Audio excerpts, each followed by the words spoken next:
I want you to try a little experiment with. If you can, just close your eyes for a second.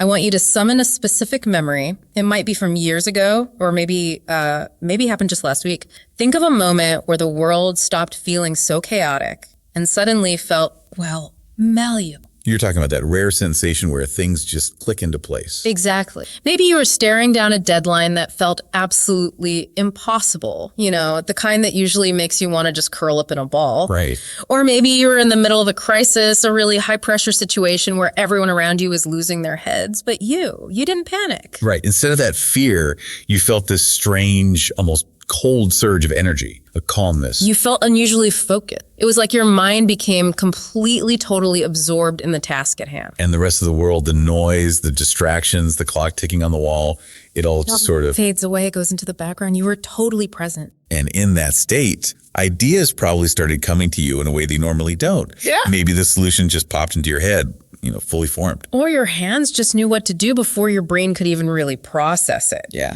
And here's the kicker, the part that really sticks with you. In that moment, you didn't feel like you were just reacting to what was happening to you. You felt like you were in command. You were determining the events, not the other way around. That sensation, that feeling of power, of clarity and control is what we are here to talk about today. Because, usually we view that state as something magical. A fluke, or a good day, or just a stroke of luck. Or if we see someone who seems to live in that state, a great musician, a scientist, an elite athlete, we just write it off. We label them a genius. You say, well, they won the genetic lottery and I'm just stuck here in the normal messy world with my, my average brain. But what if that assumption is a complete and utter lie? What if that feeling of power isn't magic and it isn't luck? What if it's actually a biological destiny that is waiting for every single one of us, encoded in our very DNA? That is the core premise of the book we are deep diving into today. We are tackling the heavyweight champion of self-development books, Mastery by Robert Greene. This book is a beast. It really is a comprehensive guide to maximizing human potential. And Greene's argument is just massive. He says that this higher intelligence, this state of flow and command, isn't some mystical gift bestowed by the gods. No. It is a process. It is a rigorous, inevitable path that turns an ordinary person into a master. And I love how high the stakes are in this book. Greene basically argues that we are all standing at a fork in the road. And if we ignore this potential, if we ignore this process, we remain what he calls scanning animals. That's such a brutal but such an accurate term, scanning animals. It is, isn't it? It means we become distracted, disconnected, passive. We skim the surface of life, jumping from notification to notification. But if we embrace this process, then we access a form of intelligence that is quite literally our birthright. He calls it Homo Magister, man the master. So our mission today is to decode this process.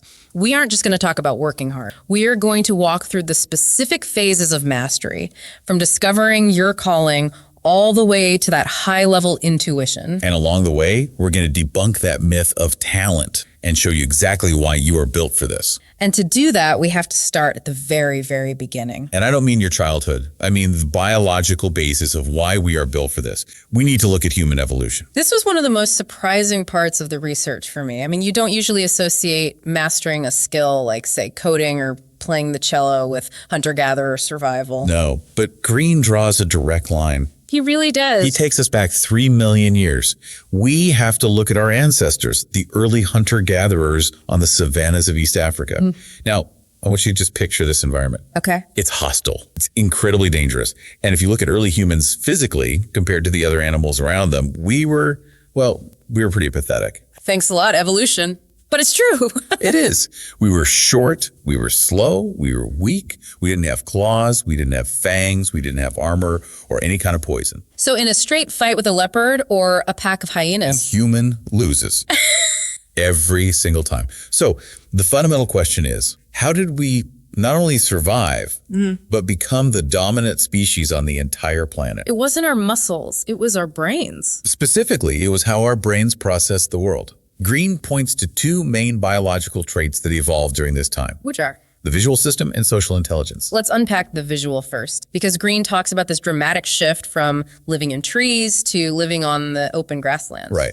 Think about our primate ancestors living in the jungle canopy. Their vision was built for speed. It was reactive. They were scanning. Constantly scanning. Where is the next branch? Where is the fruit? Where is the predator? It was fast, twitchy, short-term vision. But when we moved to the open grasslands, the whole game changed completely. Suddenly, we could see for miles. We weren't just reacting to what was right in front of our nose anymore. We had to anticipate. Right. To survive on the savannah, you had to be able to detach yourself from the immediate surroundings and focus deeply on details. You mean like tracking an animal? Exactly. You had to look at a footprint in the mud and not just see a dent in the ground. You had to analyze it. You had to interpret it. Yes. You had to think, what animal made this? Is it hurt? How fast is it moving? Where is it going? This required a depth of focus, a sustained attention that other animals just didn't have. So we moved from just scanning to interpreting. That is the grain of the human brain. We are biologically designed for long-term focus. We are designed to obsess over details because that is how we ate, and that is how we avoided being eaten. But there's a second piece to this biological puzzle. Because we were so physically weak, we couldn't survive alone. No way. We had to rely on the group. So group cohesion was life or death. Absolutely. Yeah. If you were kicked out of the tribe, you died. Simple as that. So our brains evolved to be incredibly sensitive to social cues. We needed to know exactly what the others were thinking and feeling to maintain harmony and, coordinate on the hunt. And this brings us to one of the most fascinating scientific discoveries Greene mentions in the book, mirror neurons. This is huge. This was a discovery made by Italian neuroscientists in Parma back in the 1990s. And it was almost accidental. Really? Yeah, we were studying monkeys, monitoring their brain waves. Okay, set the scene for us. So you've got a monkey sitting there, all wired up to a machine. One of the researchers walks into the room and just casually picks up a peanut or a banana. Okay. And suddenly, the monitor hooked up to the monkey's brain starts going absolutely crazy. The neurons associated with picking up an object were firing like mad. But the monkey hadn't moved a muscle. The monkey was sitting perfectly still. It was just watching the researcher. But biologically, to the monkey's brain, watching the action and doing the action were almost the same thing. That is mind-blowing. So biologically, doing and watching trigger the same neural pathway. Precisely. This is the very basis of how we learn. It allows for imitation. But in humans, Greene argues the system is incredibly sophisticated. It goes beyond just copying movements. It allows us to simulate the intentions and the feelings of others. Greene has a great term for this. He calls it thinking inside. Thinking inside, that sounds like a superpower. It effectively is. Early humans used this to think inside their prey, to mentally merge with a lion, to anticipate where it would strike. Okay, that makes sense. But, and this is the key for mastery, they also use it to think inside the inorganic world. What does that mean, like thinking inside a rock? Sort of, yeah. Think about a master craftsman chipping away at a piece of flint to make an axe head. He isn't just banging rocks together randomly. No. He feels the stone as an extension of his own hand. He is mentally inside that object, understanding its structure, its flaws, its grain. He can feel where it's going to break. So mastery is really just taking this ancient biological hardware, this intense visual focus, and this ability to think inside or merge with an object or a person and applying it to a craft. Yes, but here is the massive conflict we face today. Greene argues that the modern world is actively fighting against this biology. We're surrounded by technology that encourages us to revert. We're going back to being tree dwellers. We are becoming scanning animals again. We scan headlines. We scan TikToks. We scan emails. We jump from one distraction to the next. We are fighting the grain of our own brains. And that's why we feel so burnt out all the time. That's why we feel bored, anxious, and weak. We aren't using the instrument for what it was designed to do. We are meant to master things. When we do, we feel alive. When we don't, we just decay. So if the biological hardware is there just waiting to be used, how do we switch it on? Well, Greene breaks this down into phases, and phase 1 is all about discovering your calling, or what he calls the life's task. And this is where we have to confront the genius myth head on, right? We have to. We tend to think that great masters are born with this massive, obvious talent. But Greene contrasts two historical figures to just blow this idea out of the water. Sir Francis Galton and Charles Darwin. Exactly. They were cousins. And growing up, Galton was the golden boy. He was a genius by every standard we have. Super high IQ, a child prodigy, an incredibly quick learner. But he was restless. He jumped from math to biology to meteorology to travel. He was brilliant at everything he touched, but he never settled. He was a scanner. And Darwin. Darwin was, well, let's be honest, he was kind of ordinary. By his own admission, he wrote that he had no great quickness of apprehension. He wasn't the smartest guy in the room. His father thought he'd be a failure. His father actually told him he would amount to nothing but a rat catcher because he spent all his time running around outside collecting beetles and things. But he had something Galton didn't. He had the inclination. He had a primal, obsessive passion for collecting biological specimens. It wasn't just a hobby for him. It was a visceral connection to the natural world. He'd spend hours staring at her. Right. Galton got bored, Darwin got deeper, and Greene calls this the seed. The idea is that everyone is born with a unique genetic distinctness, a seed of who you were supposed to be. The tragedy is that for most of us, that seed gets buried. It gets buried under layers of crap. Parents say, be practical. Schools say, fit in. Society says, chase the money. We develop what he calls a false self to survive socially, and we lose touch with that inner force. So how do we dig that seed back up? Greene offers a few strategies. The first one he calls the primal inclination strategy. Which is basically return to your origins, go back to childhood, look at Albert Einstein. This story is so cinematic, I love it. It really is. So when Einstein was 5 years old, he was sick in bed. His father brought him a magnetic compass to play with. Just a simple compass. And the boy was completely transfixed. He couldn't stop looking at the needle. It was the invisible force that got him. That's what he couldn't get over. Exactly. He turned the compass every which way, but the needle always pointed north. The idea that there was a force he couldn't see moving that needle, it just touched him to his core. He said he trembled with excitement. And he spent the rest of his life exploring invisible forces. Gravity, relativity, space-time. That compass moment was the key. So Greene's point is that we all have a version of this compass moment in our childhood. A visceral reaction to something. And it's not always a school subject. It might be the way colors look or the feeling of building something with blocks or the rhythm of language. You have to look for that childhood obsession to find your field. But let's be real for a second. What if you've totally lost it? What if you're 35, you're an accountant, you hate your job, and you can't for the life of you remember what you liked when you were 5? That's where the life or death strategy comes in. And the example here is Buckminster Fuller. And this is a heavy, heavy story. Set the scene for us. This is a powerful one. It's 1927. Fuller is in his 30s. He's in Chicago. He's hit absolute rock bottom. His business has failed. He's bankrupt. His reputation is completely destroyed. And the worst part. And tragically, his young daughter had just died of complications from polio and spinal meningitis. He felt entirely responsible. He felt like a total failure as a father and a provider. He's standing by the lake, right? He stood by the freezing waters of Lake Michigan. He was preparing to throw himself in. He decided the best thing he could do for his family was to just remove himself so they could collect his life insurance policy. And then, in the silence, something happened. He heard a voice. Now, whether it was a hallucination or an internal shift, who knows? But he heard a voice that said, "You do not belong to yourself. You belong to the universe." That is a massive reframing. You don't belong to you. It saved his life. He realized that suicide was an ego move. It was all about him and his failure. So he decided to treat his life as an experiment. He called himself Subject B. Subject B. He decided to stop working for money, stop trying to please society, and instead dedicate his remaining years to seeing what one single individual could do to help humanity. And out of that Subject B experiment came the geodesic dome, the Dalmatian car. I mean, he became one of the greatest inventors of the 20th century. But he had to hit that absolute bottom to hear that inner voice. The lesson is that sometimes you have to realize that following the path of convention is actually killing you slowly. It's a life or death choice between your soul and your social standing. There's another strategy that I love, specifically for people who feel like they have too many interests and they can't just one. He calls it the Darwinian strategy. This is all about occupying the perfect niche. We see this with the scientist Yoki Matsuoka. She was the tennis player originally. Yeah, she was a serious tennis player growing up, but she was also a math and physics whiz. In a traditional view, she'd have to pick one.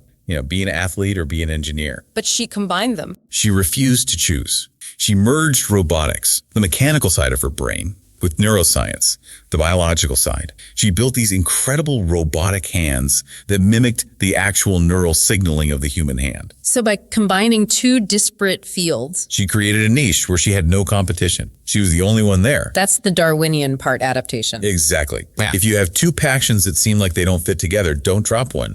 Combine them. You will create a new field that is uniquely yours. And then there's the reversal. What if you have a disability? What if you aren't good at the normal things? Then you look at someone like Temple Grandin. She was diagnosed with autism in the 1950s. At that time, doctors told her mother to just institutionalize her. She struggled with language, couldn't read social cues. Right. In a standard career path, these are massive liabilities. But she flipped the script. She realized that her autism allowed her to think in pictures, not words. And who else thinks in pictures? Animals, cows, livestock. Because her brain worked differently, she could empathize with cattle in a way that no neurotypical person ever could. She could see what they saw, literally. She could see that a shadow on the ground or a chain hanging from a fence would terrify a cow in a way that would be invisible. She used her deficiency to revolutionize the design of livestock facilities. She became a master, not despite her autism, but because... That is such a powerful lesson. Your weirdness is actually your strength if you could just place it in the right context. It's your unique advantage. Exactly. Okay, so you found that inclination, that life's task. You know what you want to master. Now you enter phase 2, the apprenticeship. And Greene says this is where most people fail because they have the completely wrong goal. The goal of the apprenticeship is not money. It is not fame. It is not comfort. Which is pretty countercultural, to say the least. Totally. We want the paycheck. We want the promotion. Yeah. But Greene says the goal is transformation. Transformation. You are moving from a student to a practitioner. And the biggest mistake you can make is trying to skip this phase or speed it up. He breaks this down into 3 modes. The first one is deep observation, or what he calls the passive. Right. So imagine you walk into a new job or a new field. You're full of ideas. You want to prove yourself. You want to impress everyone. That's the natural instinct. And Greene says, stop. Don't do that. Mute your colors. Mute your colors. I love that phrase. It's so good. Fade into the background.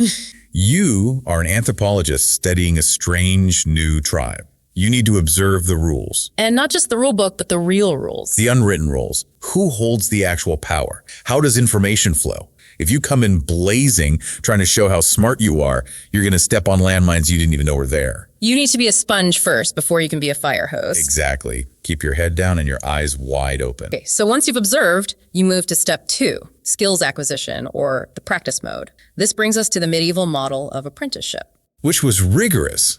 I mean, it lasted 7 to 10 years. And the key concept here is something called tacit knowledge. Define that for us. Tacit knowledge is knowledge that cannot be easily spoken or written down. It's a feeling. It's the touch of a carpenter, or the ear of a musician, or the timing of a comedian. You can't learn it from a book. No. You can read a book about comedy, but that won't make you funny. You only get tacit knowledge through thousands of hours of repetition. And this is where the 10,000 hour rule comes in. But Greene focuses on something really specific here: boredom. This is the great filter. This is where most people quit.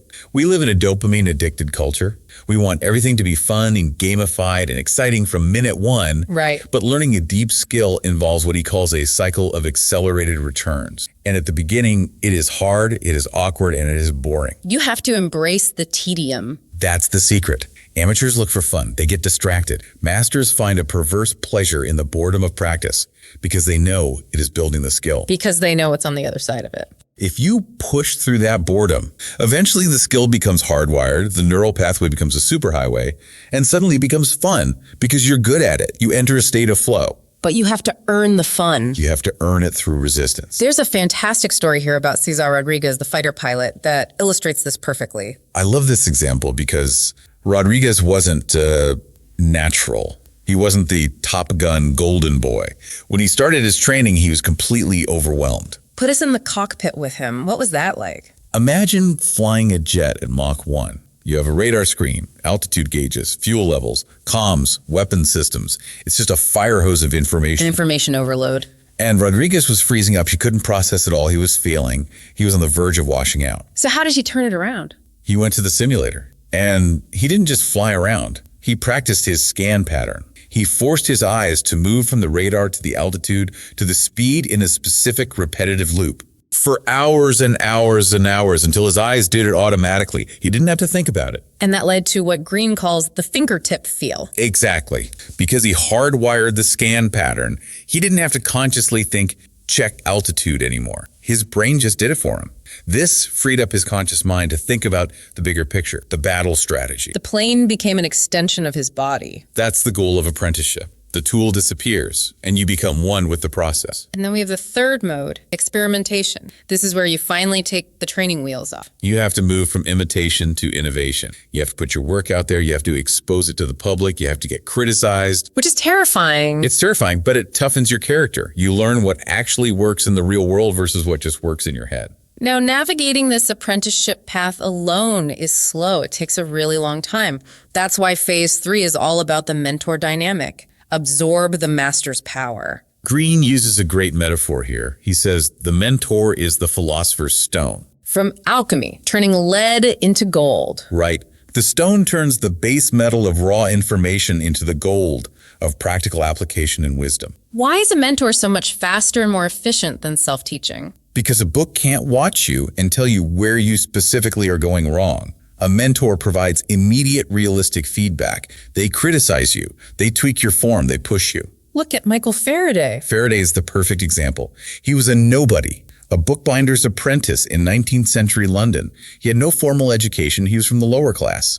But he managed to hustle his way into a job as an assistant to Humphrey Davy, Who was the rock star chemist of the day? the biggest name in science. And Faraday absorbed everything Davy knew. He became Davy's extra pair of hands. He learned by osmosis. He saw how Davy thought, how he set up experiments, how he dealt with failure. You can't get that from a textbook. No way. But, and there is always a but with Robert Greene, there is a dark side to the mentor dynamic. Eventually, that relationship has to change. Cut. Greene quotes a Spanish proverb, Al maestro cuchillada. To the master goes the knife. That sounds incredibly violent. It's metaphorical, but the sentiment is very real. If you stay in the mentor's shadow forever, you remain a child. You become a clone of them. Right. Eventually, you have to surpass the mentor.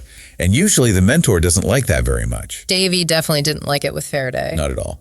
As Faraday started making his own incredible discoveries, Davy got intensely jealous. He tried to block Faraday's entry into the Royal Society. He even accused him of plagiarism. How Faraday had to rebel. He had to. He had to take Davy's knowledge and transfigure it into his own style, his own way of seeing the world. The lesson is, love your mentor, learn from them, but be prepared to kill them, metaphorically, when the time comes to stand on your own 2 feet. So you absorb the power and then you have to break away. But even if you have the skills and you've learned from a mentor, there's still this huge trap waiting for you. Other people. Phase 4, social intelligence, seeing people as they are. This is where Greene's 48 Laws of Power background really shines through. He warns against what he calls the naive perspective. We all start with this, don't we? We do. We think, if I'm good at my job and I'm a nice person and I work really hard, that everyone will like me and I'll succeed. And that is dangerously naive. It is. Just look at the young Benjamin Franklin. Franklin is the poster boy for this shift. As a young man, he was brilliant, obviously, but he was socially clumsy. He was too trusting. He got burned. A governor promised to back his new business and then just ghosted him. He got burned by his own brother, who was jealous of him. He realized his charm and his arguments were actually just narcissism. Exactly.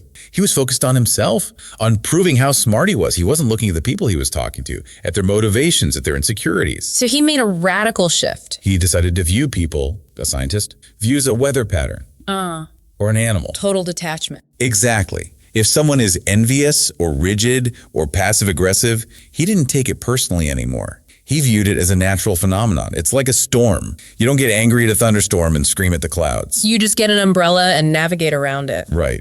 He called it accepting the thorns on a rose. Greene lists 7 deadly realities. Traits like envy, conformism, laziness, flatiness, passive aggression.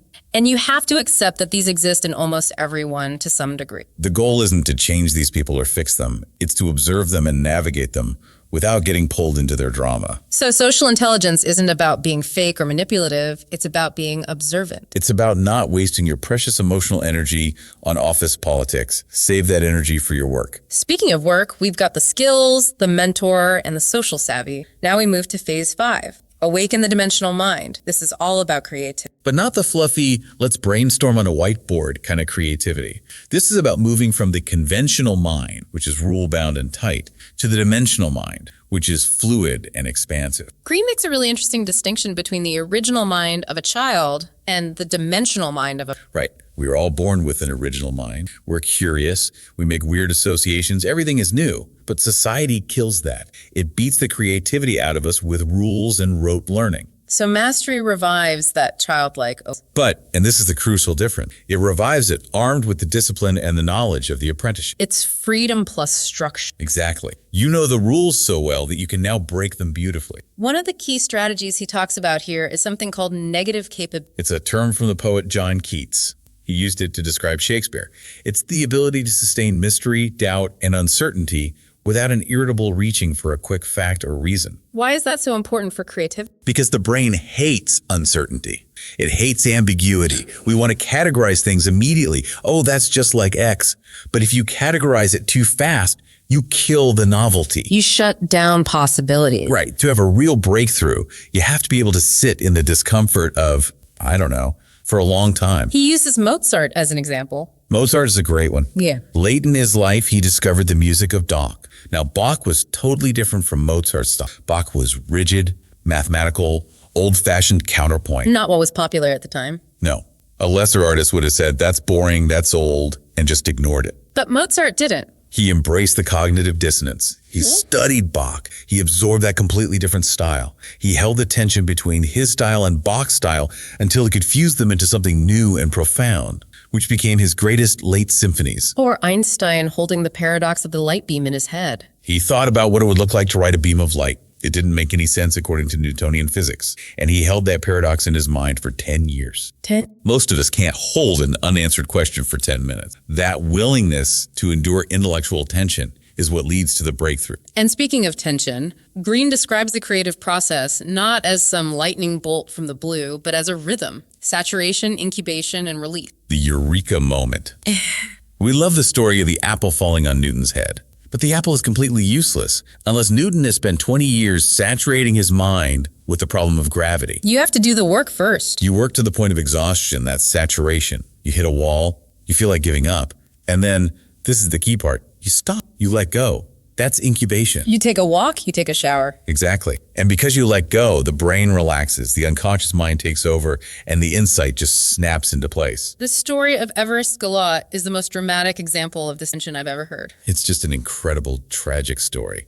Galois was a French mathematical prodigy in the 1830s. He got involved in a duel over a woman, and he knew with almost total certainty that he was going to die the next morning. Talk about a deadline. The ultimate deadline. He spent the entire night before the duel frantically writing out his mathematical theories. He was writing to save his legacy. The extreme pressure, the knowledge of his impending death, forced his mind into a state of hyper-creativity. He compressed decades of work into one night. He poured out ideas that revolutionized algebra for the next 100 years because the tension was at its absolute breaking point. And then he died the next day. He did. He was only 20.